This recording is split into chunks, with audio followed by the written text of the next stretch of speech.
If you can't get your product to market, you can't sell it. You and I have an insatiable appetite for electricity. Come with me and we'll look at the issues relative to wind farms and the communities that they serve. This is the Windfarm Guy. Hi, this is Dennis Stout and thank you for joining me for this episode of the Windfarm Guy. Bottom line is wind farms generate electricity in windy spots, usually in rural areas. People, businesses, and industries use electricity and they are typically congregated in populated areas. So how does the electricity get moved from one to the other? Transmission lines. Over the last century or so, our electrical grid has gone from a few lines to a massive multi-tiered system. That growth has been driven by demand. Back then, there were few electric appliances.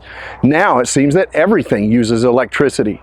An increasing number of devices and equipment that we have to have are being plugged in to use or charge.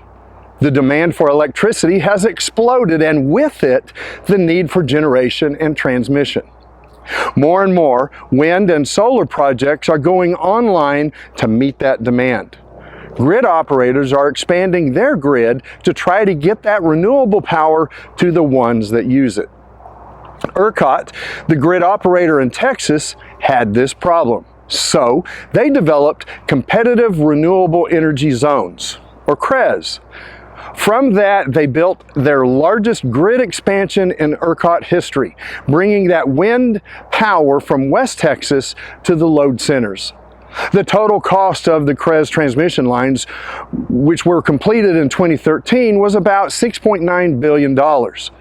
Before the development of CREZ, there were 6,900 megawatts of wind power installed in Texas.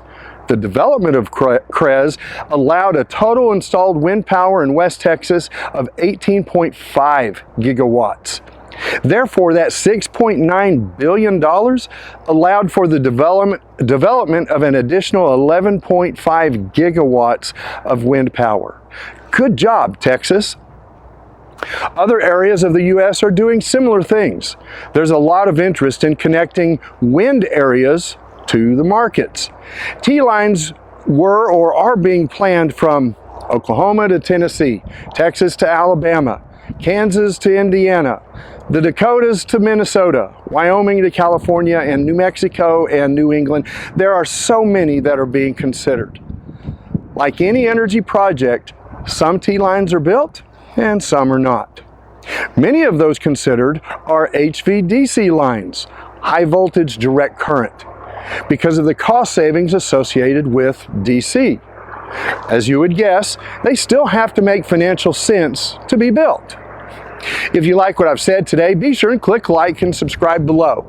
If you have thoughts or want me to address a particular topic relative to wind farms, please also leave me a comment. Transmission lines similar to these above me are being designed and installed to move electricity from wind and solar areas to the load centers. Those transmission lines are a huge benefit to us all.